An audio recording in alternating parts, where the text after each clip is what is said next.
Olá pessoal, tudo bem com vocês? Aqui é o professor Ronaldo e no vídeo de hoje eu quero mostrar para vocês um modelo simplificado de consultoria na área patrimonial e financeira da empresa. Então fiquem comigo esses minutinhos para a gente conversar um pouco sobre isso. Então, a consultoria financeira e patrimonial, a gente poderia pensar em começar da seguinte forma. A gente precisa elaborar um balanço patrimonial para a empresa. Se for uma pequena empresa, uma microempresa ou um empreendedor individual, geralmente eles não conseguem construir o próprio balanço patrimonial. E o balanço patrimonial muitas vezes é feito só com base nas notas fiscais que a empresa entrega nos escritórios, e às vezes escapam muitos bens que não são considerados, e aí o balanço patrimonial acaba por não refletir corretamente a realidade daquela empresa.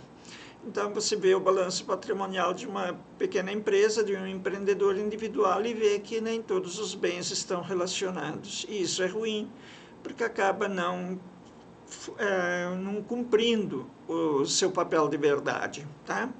Então o balanço patrimonial vai ser dividido em ativos e passivos. Dentro dos ativos nós temos ativos circulantes e não circulantes, e os passivos são passivos circulantes e não circulantes e patrimônio líquido. E agora nós vamos ver rapidinho o que é cada um desses aspectos, tá bom? Os ativos. Para a gente apurar os ativos, a gente precisa listar todos os ativos que a empresa tem, como dinheiro, caixa, estoques, equipamentos, contas a receber e por aí vai. E daí você tem que enumerar, depois que você fez os ativos, você tem que enumerar todas as obrigações, como empréstimos que você precisa pagar, contas a pagar, dívidas e tudo mais. E o patrimônio líquido é apenas calcular a diferença entre ativo e passivo, e você tem o patrimônio líquido. Então, se você compra uma mercadoria por R$100 e vende ela a R$150, por exemplo, esses R$50 que sobraram vão para o patrimônio líquido, só que a princípio, né? Só que ainda tem outras despesas que precisam ser consideradas, e isso vai na demonstração do resultado do exercício, que a gente vai ver daqui a pouquinho, tá? Na demonstração de resultados, então, nós temos receitas, os custos, as despesas, a provisão para pagamento de impostos e o lucro líquido. Então, nessa sequência, a gente relaciona isso na demonstração de resultados. Então, aqui eu tenho um modelinho para mostrar para vocês sobre demonstração de resultados. Vem primeiro a receita bruta, a gente desconta as deduções, desconta todas as deduções, os impostos. Depois a gente tem, depois que você apurou a receita bruta, você desconta, faz as deduções e você tem a receita líquida. Depois você desconta os custos e você tem um resultado bruto. Daí você depois desconta o resultado operacional, as despesas operacionais, aliás, e daí você tem um resultado antes dos resultados financeiros. Depois você desconta as receitas, você soma as receitas financeiras que tua empresa teve, e depois tu desconta as despesas financeiras, e daí vai ter um resultado financeiro que vai ser descontado desse resultado operacional antes do resultado financeiro. E daí isso vai resultar num resultado antes do imposto de renda ou da contribuição social sobre o lucro líquido, que é a CSLL. E daí você faz uma provisão para imposto de renda e a contribuição sobre o lucro líquido, e daí você tem o resultado líquido do período, que é o lucro líquido que a tua empresa obteve. Para apurar as receitas, liste todas as fontes de renda da tua empresa, como vendas, serviços prestados, etc. Os custos, você precisa incluir todos os custos dos serviços prestados ou dos produtos que você fabricou, como energia elétrica, aluguel, custo dos produtos vendidos ou utilizados nos serviços, salários, despesas de escritório, se tiver, e por aí vai.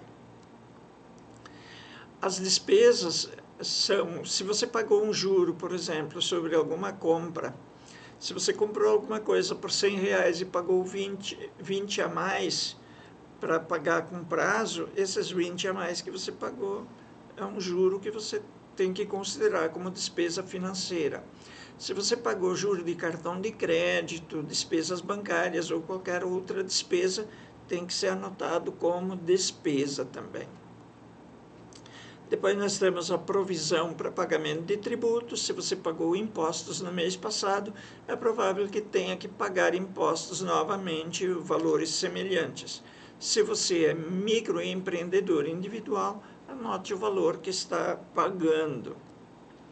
E depois você tem o lucro líquido. O lucro líquido, como eu já disse, é o resultado do seguinte cálculo: receitas menos custos, menos despesas, menos provisão para tributos.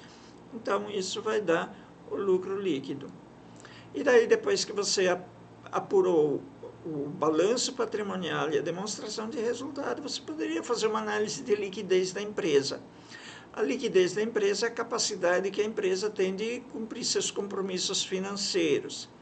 Então, nós temos a liquidez corrente e a liquidez imediata. Existem outros cálculos, mas para encurtar esse vídeo um pouco, eu vou abordar esses dois apenas. A liquidez corrente se calcula pegando os ativos circulantes e dividindo pelos passivos circulantes. Aí você vai ver quanto você, para cada real de dívida que você tem, quantos reais de contas a receber e de caixa você tem. E de estoque também, né? Esse cálculo é importante para você saber se a empresa tem condições de pagar suas dívidas de curto prazo. Depois disso vem a liquidez imediata. A liquidez imediata se calcula da seguinte forma: você pega o saldo de caixa e divide isso pelo passivo circulante. Esse saldo de caixa, você tem que somar as contas correntes, o saldo das contas bancárias que você tem. E isso mostra, essa liquidez imediata mostra a capacidade que tua empresa tem de pagar as dívidas de curto prazo imediatamente. Então, se você quiser pagar todas as suas dívidas, quantos centavos você teria para cada real de dívidas de curto prazo? Ou quantos reais você teria para cada real, tá bom?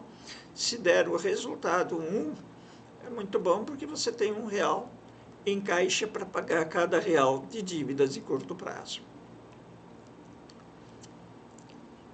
Depois nós temos a rentabilidade. A rentabilidade, para simplificar também, coloquei dois modelos só: a margem de lucro e retorno sobre o patrimônio líquido. A margem de lucro é calculado lucro líquido dividido pelas receitas, e esse cálculo da margem de lucro mostra se a empresa é eficiente em transformar vendas em lucro.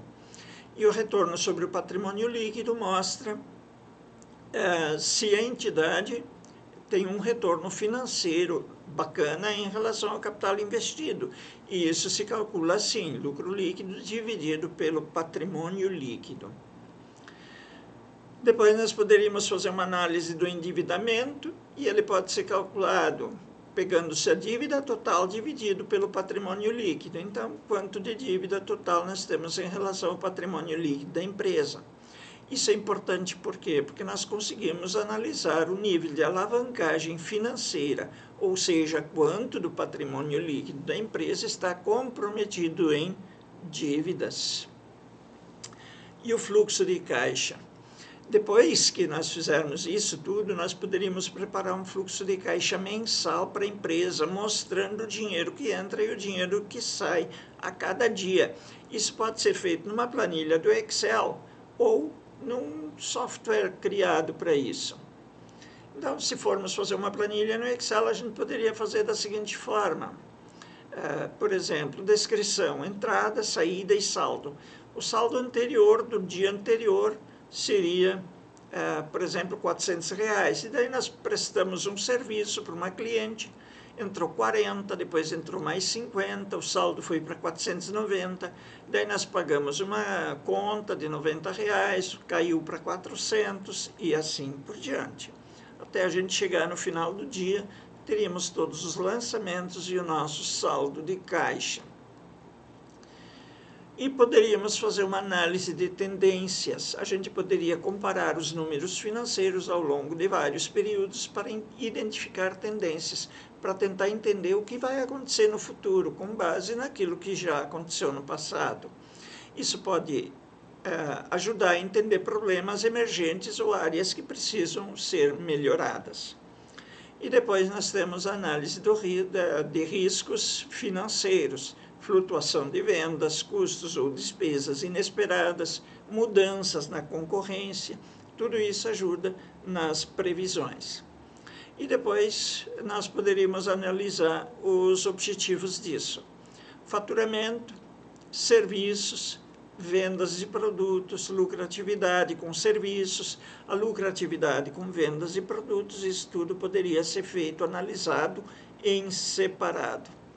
E para concluir, nós temos, com base na análise, fornecer recomendações e um plano de ação para as finanças da empresa. Isso pode incluir reduzir despesas, aumentar as vendas ou buscar financiamento adicional. Tá bom, pessoal? Então, era isso que eu queria conversar com vocês hoje. Um vídeo rápido, curto, e só para vocês terem uma ideia de como funciona, a princípio, uma consultoria, tá bom? Um grande abraço para todos vocês, fiquem todos com Deus. Curtam, comentem, compartilhem com os amigos esse vídeo, tá bom? Não esqueçam de fazer isso, porque ajuda bastante meu canal, tá bom? Um grande abraço.